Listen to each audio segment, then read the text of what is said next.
Hello, and welcome to WINNOW, a couple's close reading of the Iliad and the Odyssey. I'm Owen Gemmer. I'm Isabella Gemmer. We are married and we love to talk about books together. In this podcast, we are talking specifically about Homer's Iliad and Odyssey, going book by book through. This episode will be about book 6 of the Iliad. Yeah. Book 6, we're making some tracks. Can't believe we're doing it. Yeah, I believe at the end of the last episode, I said that this was one that I was looking forward to from the very beginning. Like if I had to make a list of all the books of the Iliad, I was excited to talk about. Book 6 would have been probably top 3, top 5. And I didn't remember what you were talking about necessarily. But then I started reading the book and I was like, oh, okay. And the way this book ends, I think, is one of the best endings of any book so far. So looking forward to talking about it. Yeah. Well, so then let's just get into the summary. We'll summarize both the beginning and the end and then start talking about it. We'll do, as we do, going back and forth as quickly as we can, exchanging words and finishing each other's sentences. Would you like to start? So this book reopens on the battle, specifically the killing. So it's a long list of this person killed this person, and then this person killed this person. And the general pattern is that the Greeks, the Achaeans, are winning. More of the killings are a Greek killing a Trojan than a Trojan killing a Greek. So the tide is continuing to shift in favor of the Achaeans. One noticeable killing that takes place here that we'll mention is that Menelaus goes to kill some Trojan guy and he begs for mercy. He's like, please don't do it. He's like, if you take me as a POW, right? Like if you take me captive instead of killing me, my father will pay a lot to get me back and then you'll get riches and gold. And Menelaus is like, oh, maybe. But then Agamemnon, his brother, the king of the Achaeans, comes over and is basically like, you're about to have mercy? Pfft, no. Kill that guy. You're like, oh yeah, what are we doing here? And then he just stabs him. So pretty brutal. So then, as I noted, the tides are shifting even more favorably towards the Achaeans, and the Trojans are getting desperate. So Helenus, who is not a soldier, but is the sort of like augur, the bird divination guy for the Trojans, basically calls Hector over and is like, yo, you better go back to the city, tell your mom, tell all the women to basically go to Athena and offer sacrifice and just like pray to her and ask her to have mercy because she's clearly favoring the Greeks and we gotta get him to stop and get her to have mercy. So Hector takes this guy's words to heart, and he's like, okay, I'm going to go back into the city. So Hector goes back into the city, and we get like a description of like, as he, goes through the gates, and then he gets to Priam's house and all that. Yeah. But before we get any of his interactions with people in the city, we cut back to the battlefield, and there's this very strange kind of duel between Diomedes, who on the Greek side has been kind of rampaging and doing most of the killing, and a soldier on the Trojan side named Glaucus. They are kind of like taunting each other and challenging each other. Diomedes is like, who are you to challenge me? And then Glaucus goes on this long talk. It's like about 3 pages long. Yeah, about who his father's father's father was. And basically he gives like his whole lineage, his whole story about like whose son he is and where he comes from. And all the adventures that they've gone on and fighting the Chimera. And there's all this, there's all this lore that he drops. And then Diomedes is like, wait, our ancestors were guest friends. Our father's fathers were buddies. So we shouldn't fight one another. Yeah, and so they have this really strange moment where they kind of agree to a truce. They're not going to fight each other. They sort of say like, yeah, we'll keep fighting in this whole war. We're not quitting, but you and I specifically aren't going to attack each other because we have this sort of family history. And as a sign of their truce and friendship, they exchange armor and weapons. After this scene, we cut back to Troy, where Hector has sort of gone back, and he first finds his mother and talks with her. Her name is Hecuba, of Hamlet fame. And she basically gets the instructions from her son to basically go offer these sacrifices. There's like really detailed descriptions of all those specific sacrifices that they should make. And he's like, go please, beg. We're dying out there. It's desperate. So yeah, Hecuba rounds up all of the women and they go to pray to Athena. And then Hector decides he's going to go find his brother Paris, who is still, doing whatever, not fighting. And so he runs across Paris, and Paris is actually in the process of putting his armor on and getting ready. And Paris is like, yeah, I'm getting ready. Helen, my wife, is also telling me to get ready. So like, I'm going, don't worry. Like, I'm on my way. Yeah. 5 more minutes. Yeah. Yeah. And Helen is just like lounging around. She's just like, so I don't know. Her tone is like so sarcastic. Yeah. Then Hector's like, all right, well, you better beat me to the battlefield. Like if you aren't there before I'm there, I'm going to be really pissed. I'm going to go find my wife and son. And you better, book it to the battlefield and don't let me beat you back. So then Hector goes to find his wife, Andromache. First, he goes to like their house and also his son. He has like a baby boy son. He goes to their house and he can't find her in the house. And so he's like yelling at the servants. He's like, where is she? I need to find her real quick. And they're like, she ran down to the gates to watch something and the war happen. Like, go down there. So yeah, so he's like running through the streets, like looking for his wife. And then we get the sequence that is kind of the most famous part of this book. And the reason I was looking forward to talking about it, because they have this really sort of intense and emotional conversation with one another where Andromache, his wife, basically begs him to stay and not go back to war. It's a super emotionally sort of fraught speech and supplication that she makes to him. That's just like super well written and just fantastic. And then Hector's response is really crazy. He basically tells her like, you know what? I know this is going to end badly. It's kind of shocking, actually. He's like, this is going to end badly, and I'm just going to be happy if I'm dead so that I don't have to like be sad about all the things that are going to happen to you after I'm gone. Yeah, like I don't have to hear your cries as they drag you away into slavery. Yeah, it's intense. But the conclusion is he's like, no, I've got to go fight. Like, I've got to go be with my men. Yeah, he's like, regardless of this situation, this is a doomed situation. I'm going to fight anyways. And as he's about to sort of go back onto the battlefield, he like puts his armor back on. He like reaches out for his son, and his son starts crying. And he prays for his son, but then he leaves. He just kind of, it's like, all right, bye. Bye. And then, he jogs off and he rejoins up with Paris as they re-enter the battlefield. And that's that. So we thought as a good framework for our kind of overall conversation about this book that we would look at 3 different conversations that happen in the course of this book that all sort of get at the same theme of, or question of like, why are we fighting? Why can't we be friends? Because there are many different moments where the fighting kind of might stop, does stop, should stop maybe, and different characters have different reactions. So we'll go through the Menelaus and Agamemnon sort of argument about whether to show mercy on this person who has like surrendered.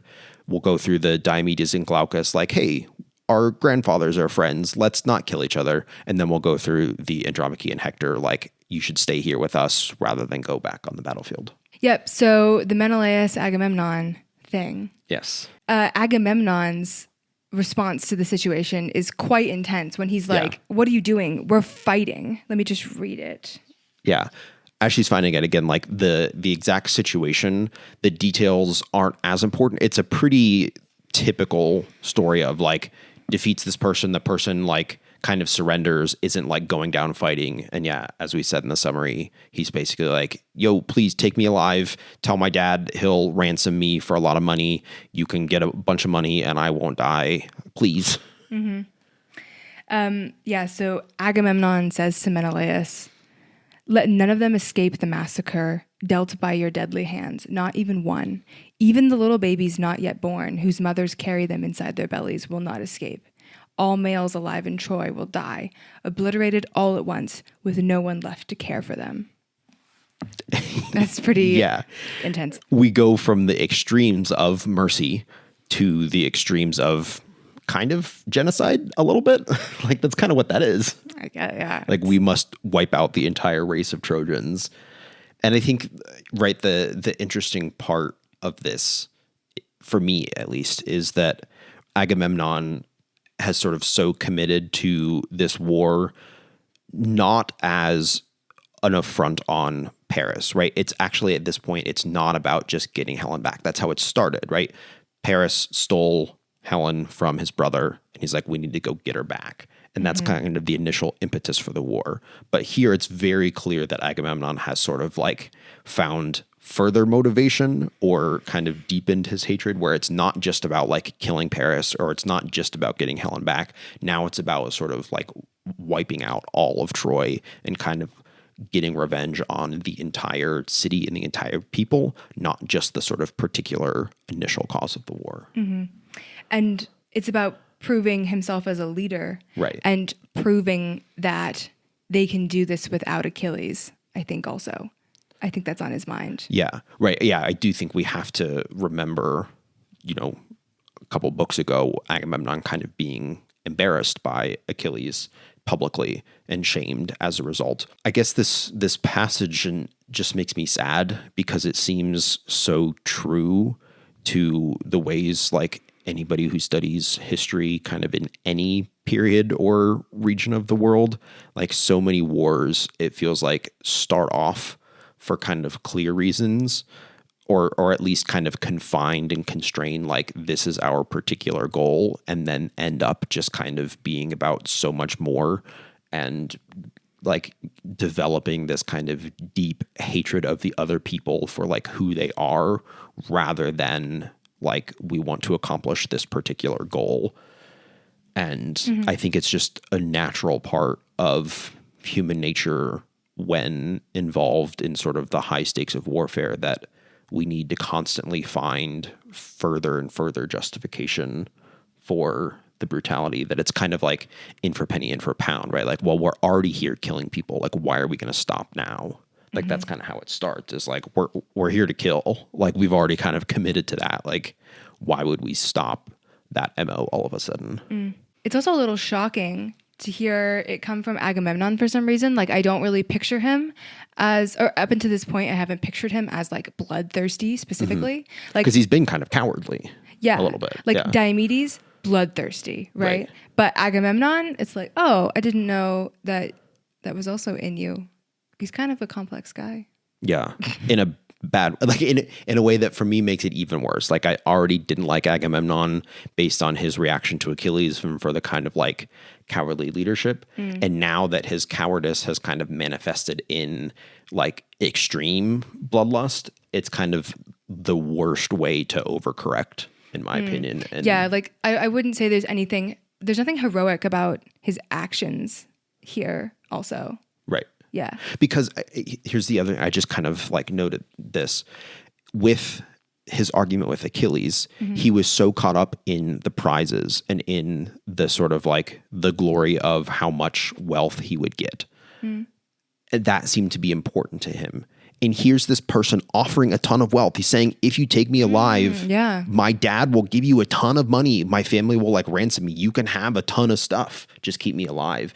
And Agamemnon, who was previously motivated by sort of keeping stuff, is now like, no, that's not good enough. And so Agamemnon has like really flipped his sort of, well, maybe he never had a principle, but he's clearly like flip-flopping what motivates him. How important is the kind of like the wealth and the glory of the kind of riches that you get from war? Because here it clearly isn't, because he has the opportunity to like get a bunch of money. Yeah. And he's like, no, I'd rather be a killer today. Right. Yeah. And that actually transitions pretty well into the next scene that we're going to talk about, because it seems that this interaction between Diomedes and Glaucus reveals how actually little connection there is between people on the same side. That like, because everybody's coming from city states and like the Achaeans are sort of like technically sort of all together, there's actually not that much kind of loyalty between them. I think what you're trying to say is that on the different sides of the war. There's little connections that hold the sides together. But we get this instance between Diomedes and Glaucus, who are two guys on different sides. Mm-hmm. They actually realize they have more in common with one another than they do with their own side. Right. Yeah. And I'll just go ahead and say, like there's a moment after they kind of have this realization where Diomedes tells Glaucus, like, you can kill any of the other Greeks.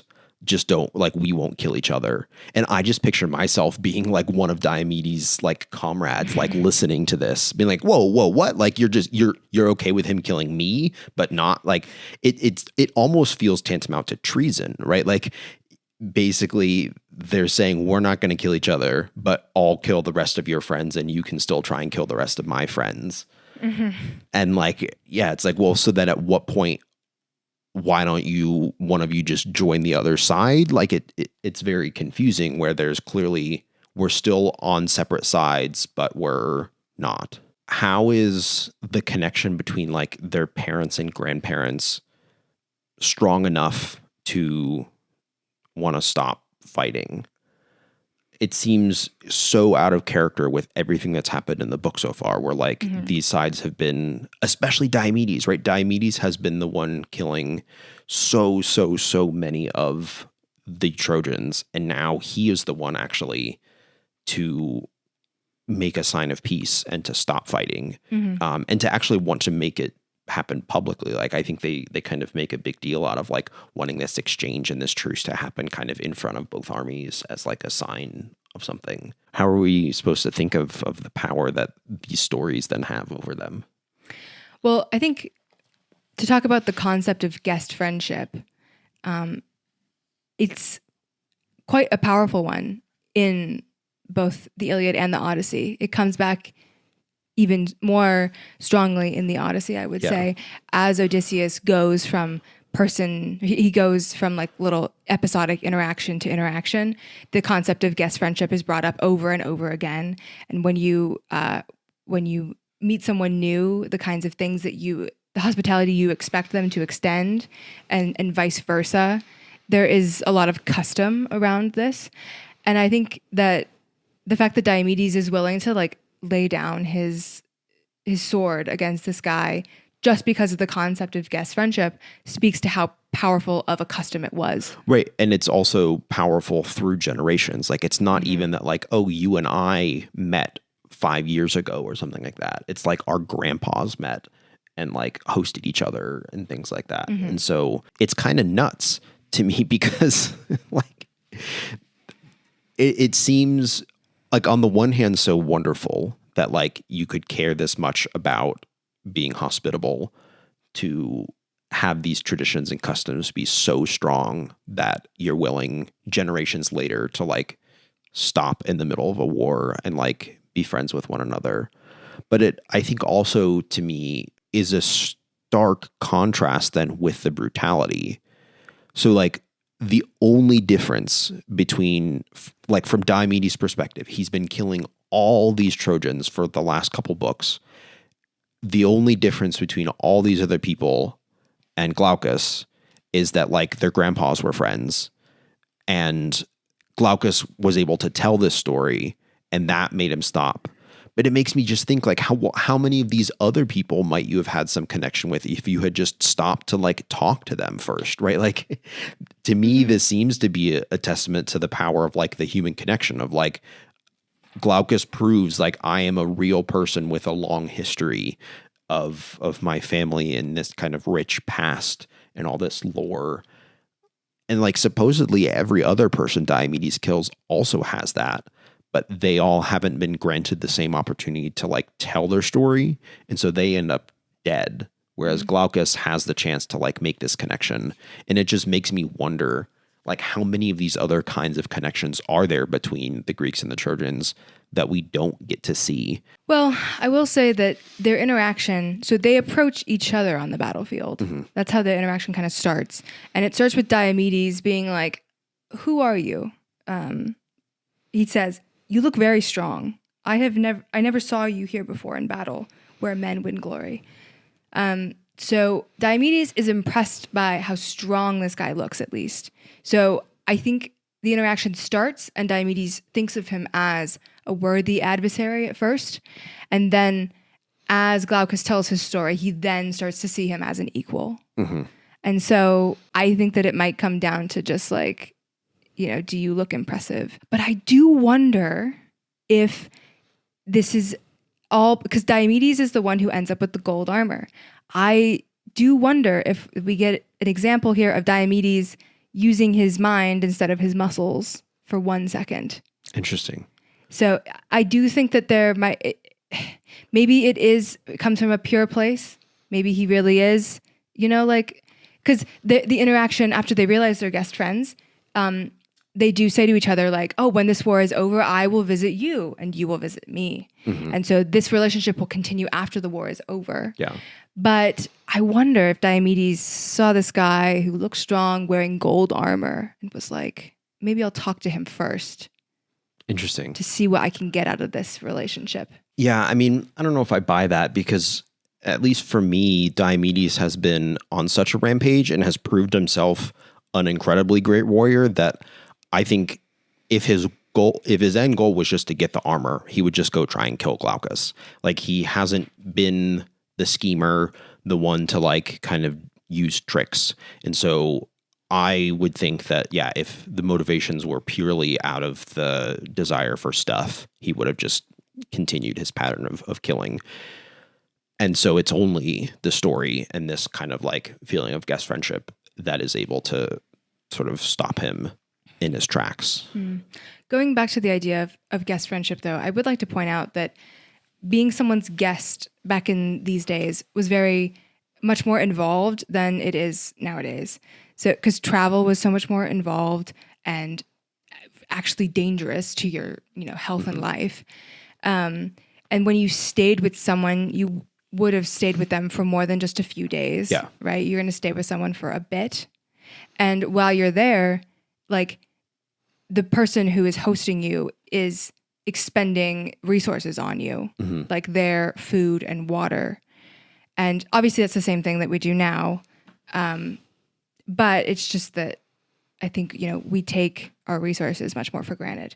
And back then, like hosting someone, guest friendship was like a really big deal, I think, because you're essentially saying that, you're going to use your own resources to extend another person's life as they travel. It's like offering someone food and, shelter are things that we take for granted, I think, nowadays. But they are like very essential building blocks of life and living.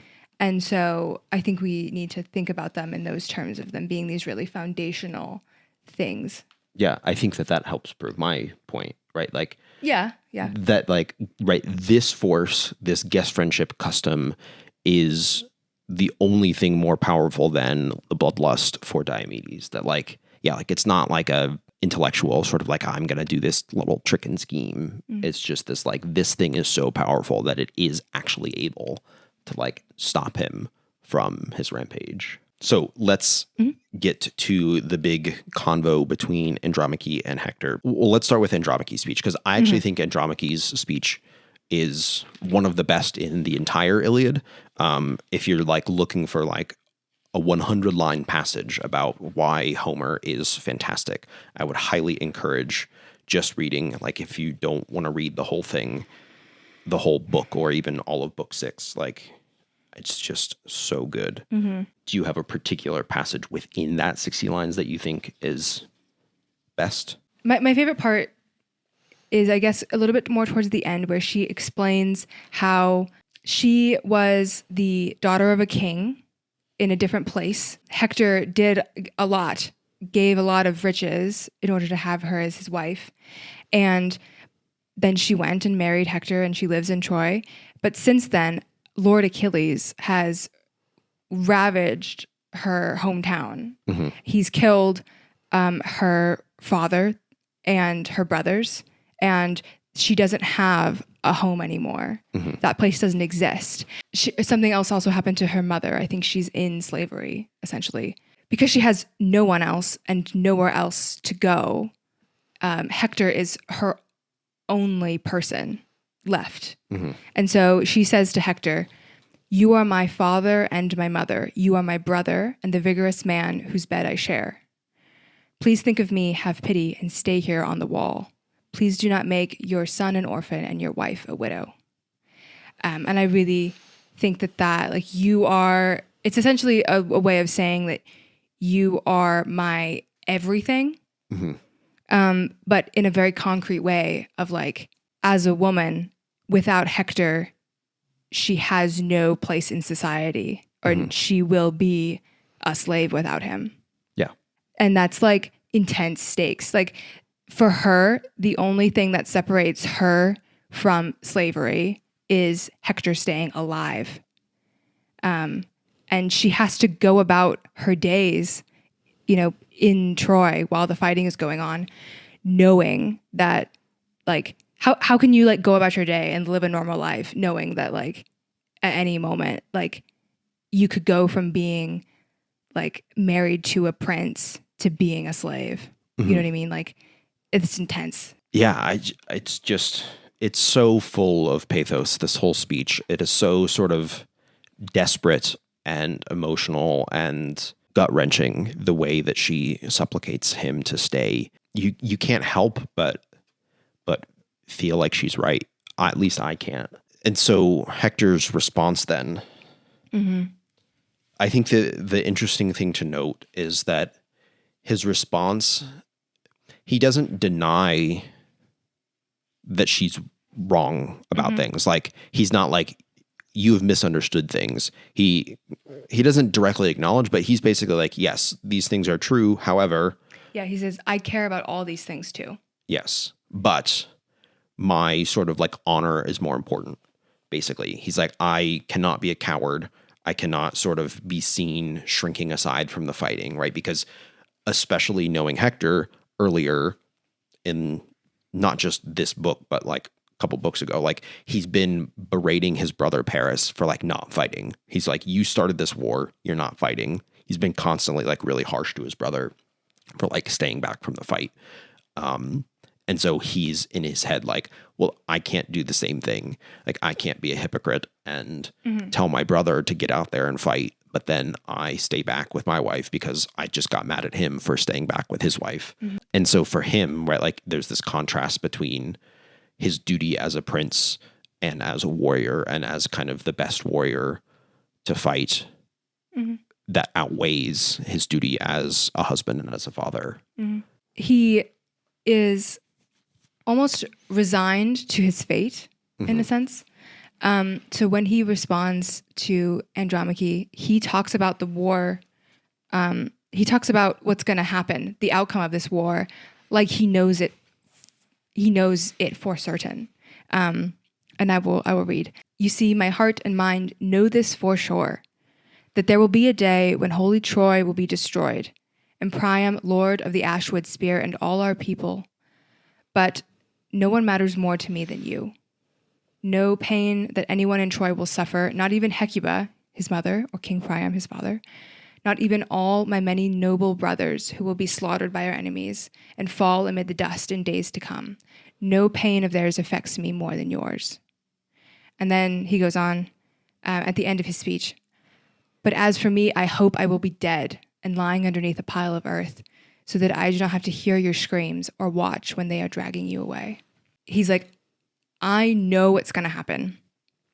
This is not going to end well, and I'm going to do it anyways. Yeah, though I do think the compromise, maybe not compromise, but the alternative that Andromache seems to suggest is, right after where you were leaving reading, she kind of says like, bring your people back into the city and make them come to us and like sort of shore up our defenses, right? Because they have a city, they have walls. And so they could hunker down basically and try and do siege, like defend the siege. And I think she's like, why are you out in the field fighting where you're exposed? Like, come back at least into the city so you can be close to us and like you have the walls to protect us. I think that Hector knows that if he's not leading the front, no one else will. Right. You know, there's no one else to be in charge. And I don't think it's not like a lead from behind situation where he can stand on the walls and give orders and hope that will work out either. Yeah. Yeah. And so, well, is it time for my hot take about this? Sure. Give your hot take. I also have a follow-up hot take, but you give yours. Oh, wait. Okay. Well, I think most people read this book as the one that like really humanizes Hector and sort of gives the audience a reason to root for Hector. And, you know, gives favor for the most part up until this point.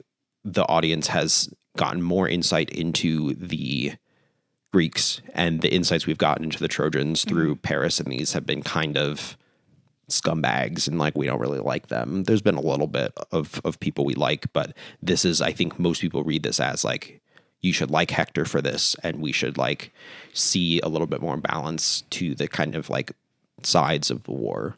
Yeah, but this makes me like Hector less.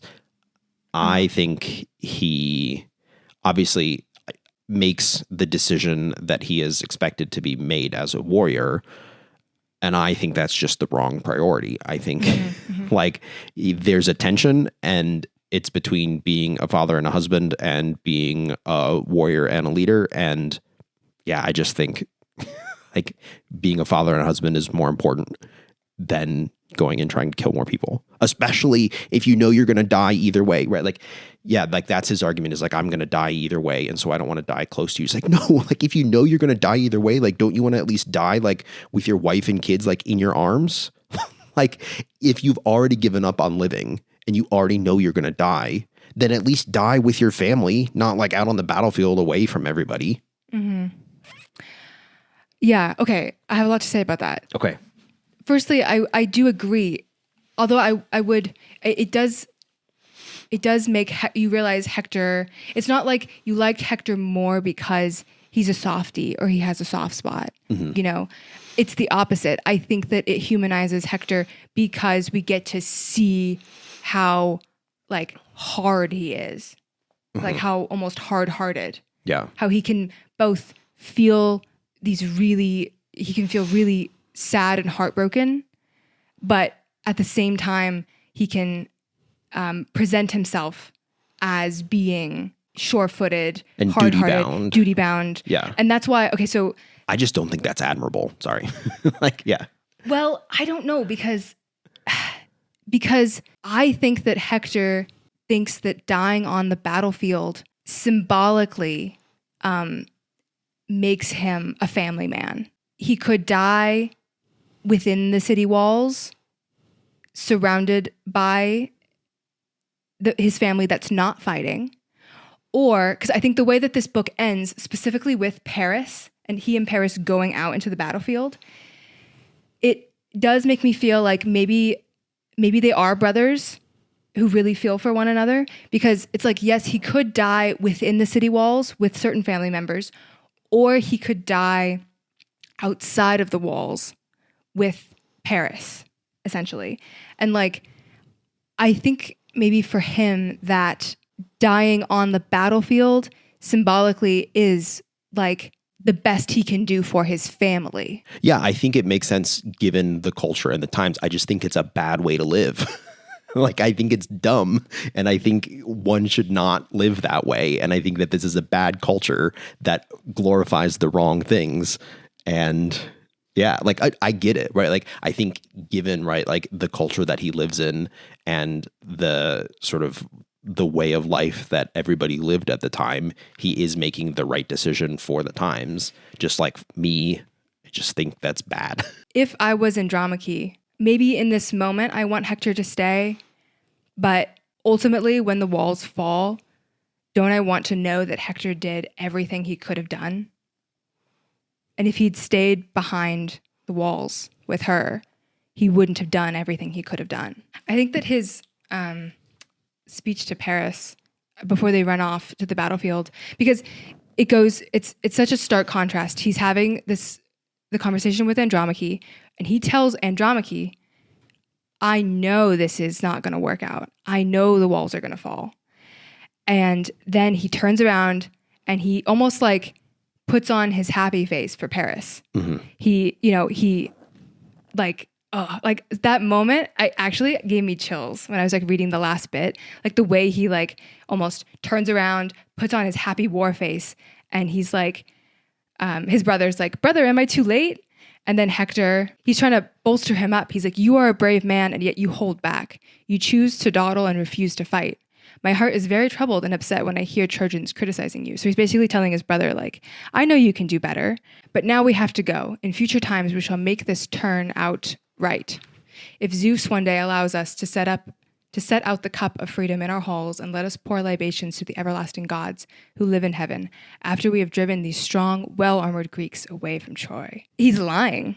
Mm-hmm. You know, he tells Andromache, this is not going to work out. And he turns around and says to Paris, after we have driven these strong, well-armored Greeks away from Troy. And it's like, ugh, that gave me chills. Is that your hot take, or did you have a different hot take? I mean, my hot take is just that, like, he's lying, but I kind of love him for it. I kind of see him as, like, he's going to do everything he can, even if that means giving people false hope.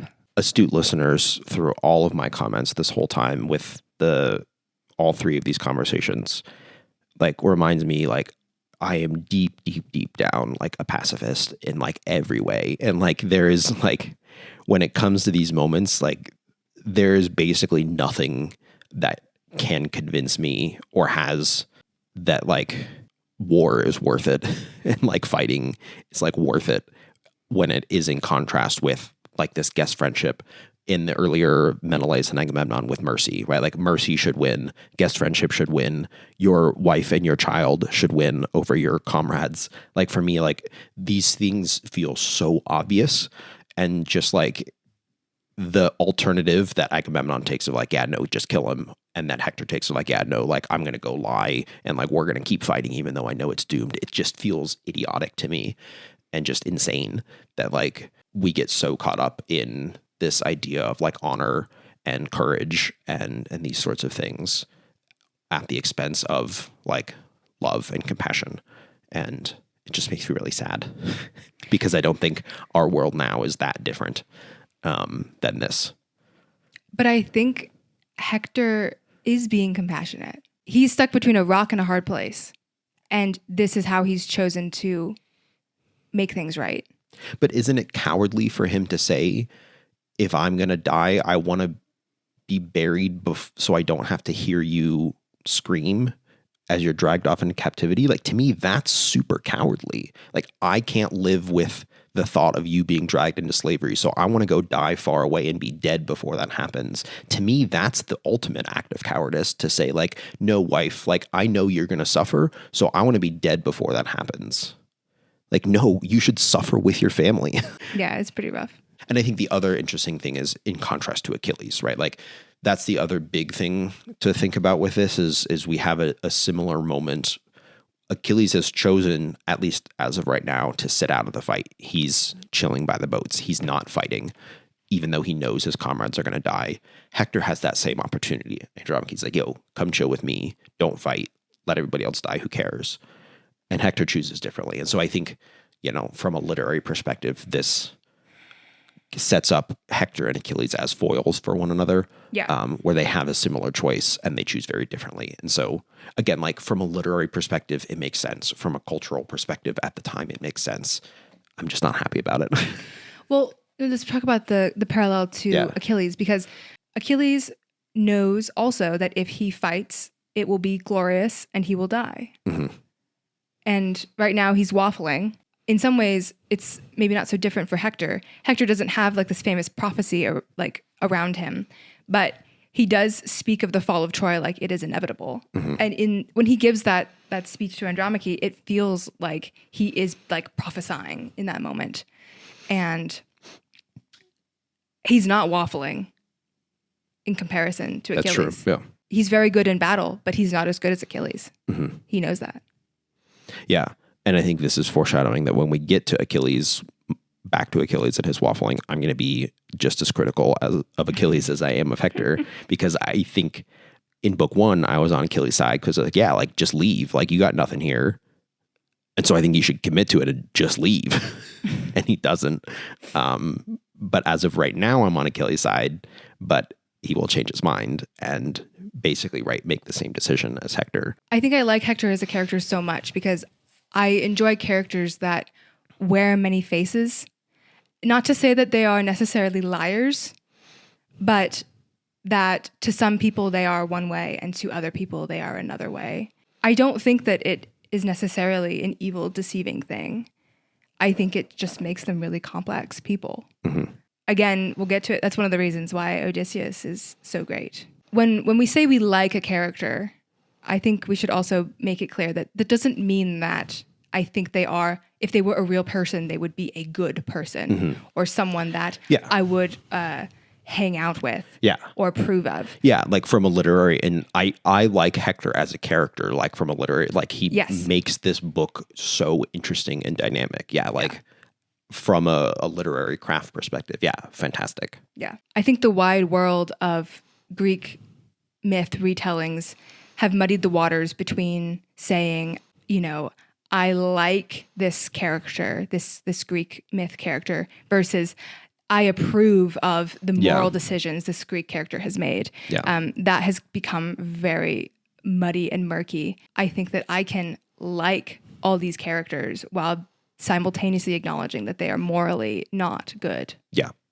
Yeah, and I'm more willing to make the bold claim because it's spicy, even though it blurs and muddies the kind of, the literary. Yeah, I'm with you. I think we actually tend to agree on this, but yeah.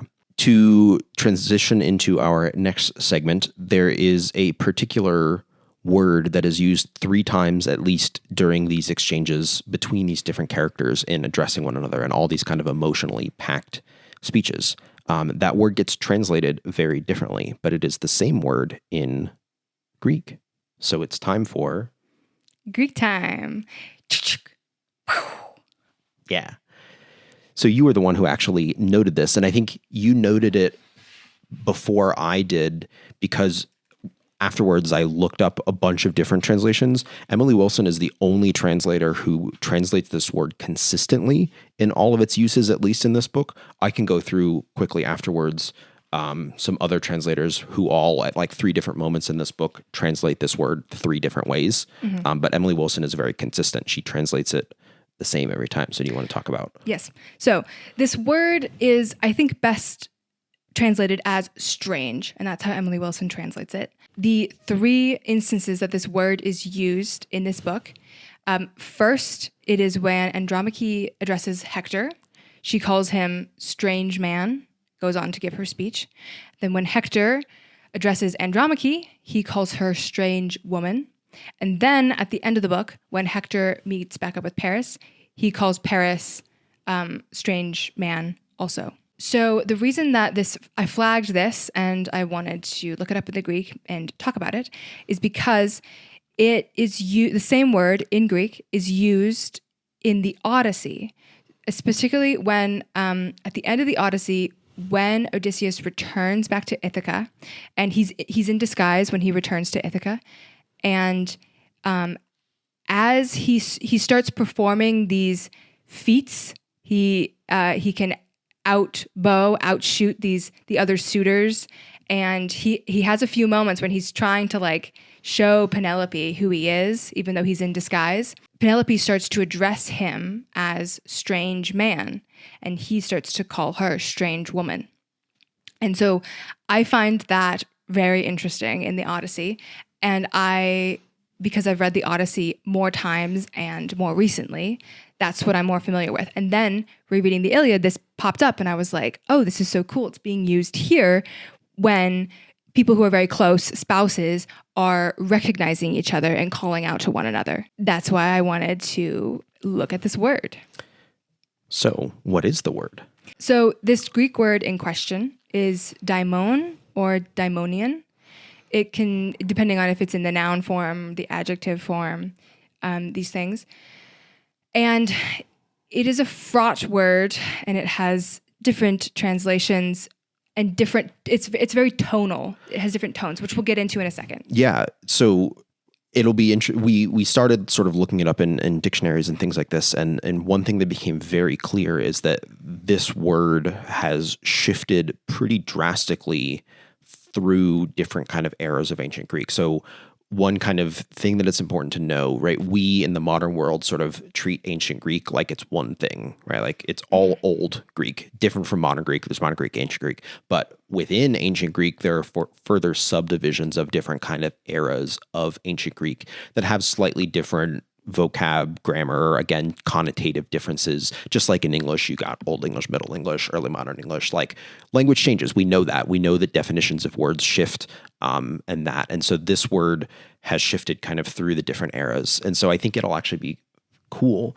to look at some different dictionaries that are kind of coded for these different eras of Greek. So if we start with Homeric Greek, which is the oldest, that is kind of, like the Greek that Homer and his contemporaries spoke. This is the Cunliffe lexicon of the Homeric dialect that is specifically like for Homer scholars.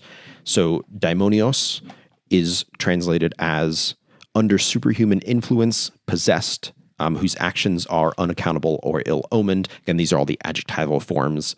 The noun form, daimon, is a superhuman power with little notion of personality, sometimes represented as evil, but in a generalized sense, like some superhuman power, heaven, fate, the gods, general kind of ideas of kind of possession by the gods.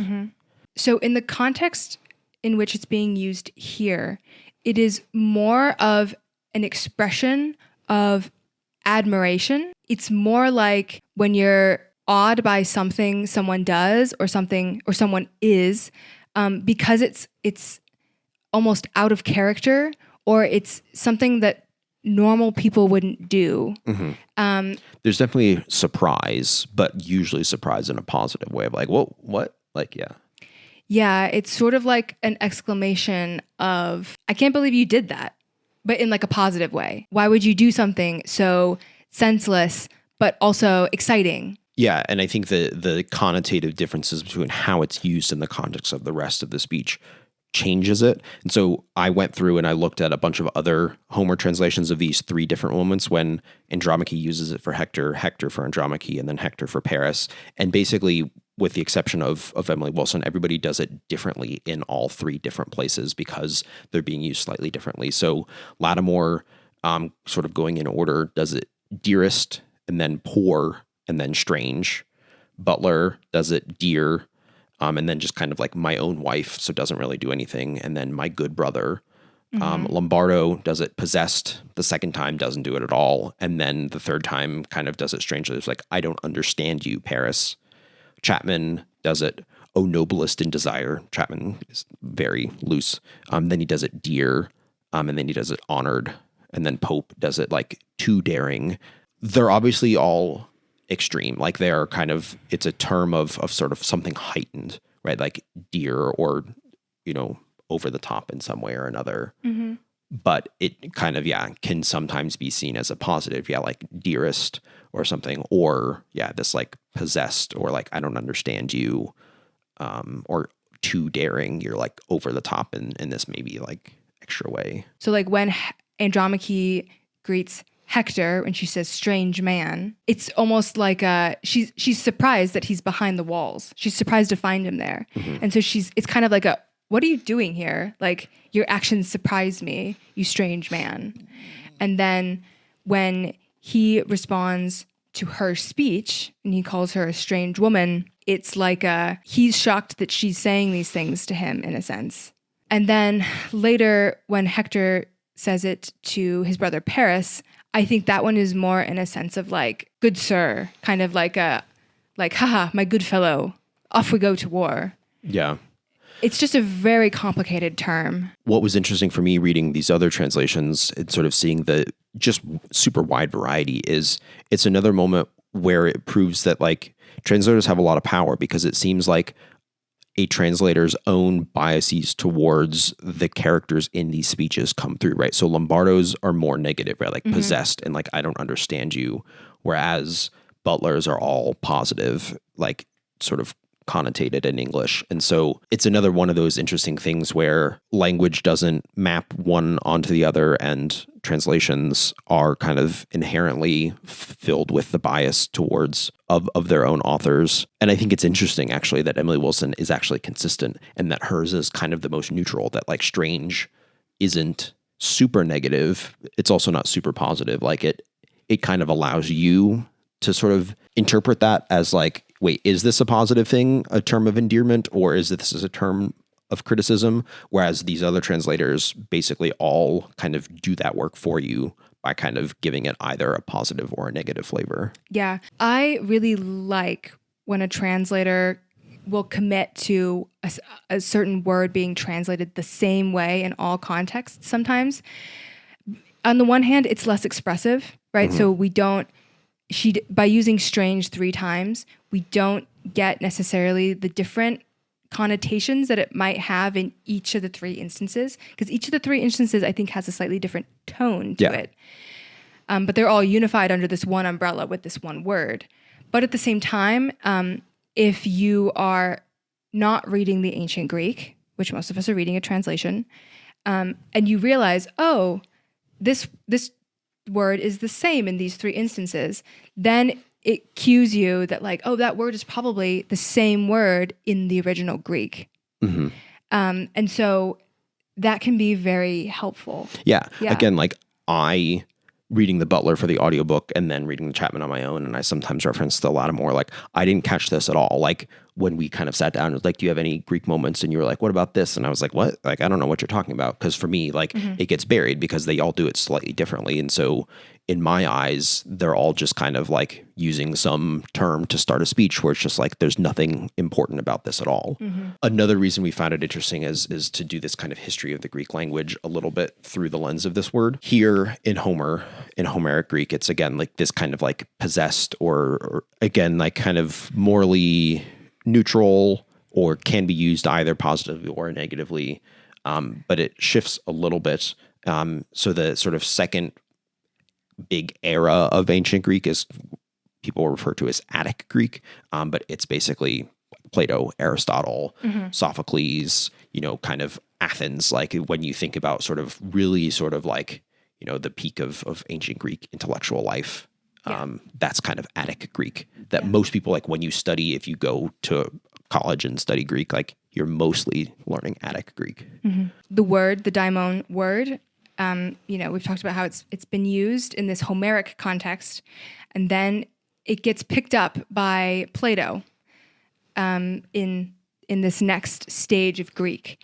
And Socrates uses the word daimon, or like daimonian. It comes up in the Symposium, and it comes up in the Apology as well. So Socrates describes having a daimonian. So the daimonian for Socrates is kind of like this thing that helps him divine truth in a sense. So in the context of to divine something, sort of like a voice that guides him, kind of like a consciousness or a self-consciousness, something that keeps him on the path to truth. And I think from his perspective, it was something that was slightly external to him. I think nowadays we think of our conscious as being something very internal, but I think for Socrates, it was almost like this thing that helped him mediate ideas, something that would help him like recollect, and make sure that he was on the path to capital T truth. Yeah. I just also wanted to mention that when it's used in the Symposium, so Diotima teaches Socrates that love, so the Symposium is all about love. Eros. Eros. Love is not a deity. Love is not like an Aphrodite type deity, but a great daimon. So in this context, something that passes between the gods and the mortals, something that is able to transcend, planes of existence, essentially. Yeah. And so if we look, this is Liddell and Scott's Greek English dictionary. This one is kind of gives definitions in kind of all the different eras, but the sort of Attic-ish era definition of daimon, has it as one's like genius, or sometimes, if it's used negatively with a different adjective, like the evil genius or something like that. This idea, of a moral compass, or like a inspiration or intellectual inspiration or something like that. And that's kind of, we also get into that idea of it means a lesser deity. So it's not a god, like a pantheon god, but it's this like little spirity thing. Yeah. And now if you've been sort of listening this whole time thinking like daimon, that sounds really familiar. Isn't that pretty close to our English word demon? Yes, it is. Because in the kind of third era of ancient Greek, what people call Koine Greek, Koine means common. So Koine Greek was kind of the Greek that became the lingua franca as kind of empires expanded and happened. And so Koine Greek is much simpler because more people spoke it as it kind of spread and simplified. And it is the language of the New Testament. So the most famous work, in Koine Greek is the New Testament. And so in the New Testament, many times this word is used, again, both as a noun and also as a verb, but it is translated in basically every English translation of the Bible as demon. And so by the time we get to kind of Koine Greek in the New Testament, the connotations have shifted to basically exclusively negative. Yes. Jesus heals the Gadarene demoniac. That demoniac is, like he is demon possessed. And so this is now, it's still the same thing of this like external force that has possessed you, but it is almost always a negative, bad thing that is possessing you and corrupting you and changing you. Yeah. And then needs to be healed or exorcised or things. Yeah. I'll just mention a few also little interesting notes. So between the Plato-Socrates era and the New Testament Greek era, there was a few little more things. So in the Hellenistic era, that's where, so the daimon got split into both good and evil connotations. So there was Agatha daimon, which would be good demon, and then there was the kakodaimon, which is bad demon. And so those became terms for a little bit there. But then it seems like we kind of lost the Agatha daimon connotation. So the good daimon sort of left vernacular, and then kakodaimon, bad demon, just got reshortened back to daimon. So we kind of kept only the evil or negative connotations of the word, and then shortened it back to daimon. And then also in Aristotle, so Aristotle often refers to the concept of happiness or welfare. Yes, that's great. Yeah. So that word is eudaimonia. So the eu meaning good or well, and then daimon again being spirit. So that's where you get like good spiritedness, welfare, and happiness. That's great. I'd forgotten about that use in Aristotle. Yeah, like in the Politics, I believe. Yeah. His Politics, he uses that a lot. So the word has really shifted and changed over time. And so it's important when we're just thinking about the Homeric Greek, none of that has happened yet historically. Right. So it's really hard to get back to the original meaning of the word. But important to remember, it has no negative connotations. It can have them. It doesn't necessarily have them. It can, but I don't think it had evil connotations. Right. Yeah. Yeah. Because I think, again, given the paganism of things, that like the gods themselves were not universally like these are the good gods and these are the bad gods. They were all so fickle and sort of changing all the time, right? Like the world wasn't divided into the good gods versus the evil gods in the same way that like within Christianity, there's angels and demons, there's Jesus and Satan, and these kinds of things. This interesting, again, thing about language where, right, like if I was sitting here in 2025 translating these passages, like I could translate, Andromache saying to Hector and calling him like demonic man. And like technically that would be the most literal translation possible. It's like daimonion, like demonic man, would be like using the cognate of demon, but obviously that would be super misleading. Yes. A modern person would read that and would be really confused and be like, whoa, that came out of nowhere. Right. And so it again gets at this sort of like in translation contrast between literalness, where like demonic would be the most literal technically, but it wouldn't at all suggest the right sort of like connotation, flavor, kind of meaning that Homer, it seems, intended based on the broader context of their religious beliefs and the particular context of these conversations. Yeah. Yeah. Which goes back to like strange is a good translation, and also a word like uncanny, I think is also a good translation. Something uncanny where you recognize a person, but you also recognize when you look at a person, you recognize both the familiar aspects of them, but you can recognize their strangeness as well. It's used a lot in these conversations between people who know each other quite well, between husbands and wives.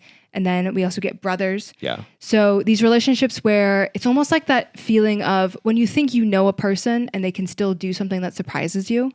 That's kind of how I think of it. And I think the I guess like if you're trying to put this into the most kind of modern turn of phrase, like we use the phrase like what's gotten into you. Yeah. Like that, it's kind of that kind of thing that like, that can be a positive thing. Like, you know, some athlete does something incredible. It's like, whoa, like what got into you that like you were able to do that thing, or this like, what's gotten into you? You're acting, you know, so bizarrely. That kind of wraps things up. I think the daimonion conversation does a good job of thinking about, again, obviously the language as a whole, but the ways that all of these kind of interactions are so kind of emotionally charged and really full of character development and relationship building and things like that. And so I think it's a good way to kind of end and you know, wrap up all of this idea of fighting and stopping fighting and continuing to fight and sort of why we do what we do for the other people in our lives. Yeah. And we'll see where book 7 takes this. Because Hector and Paris are going back to the battlefield. Yep. Back to the war. Yeah. We get a brief respite, but back at it. Back at it. So if you would like to, again, continue following along with my audiobook, we will have the audiobook of Samuel Butler's translation of book 7 available on a separate channel for you to listen to. We'll see you next week. Yep. Until then, happy reading. Happy reading.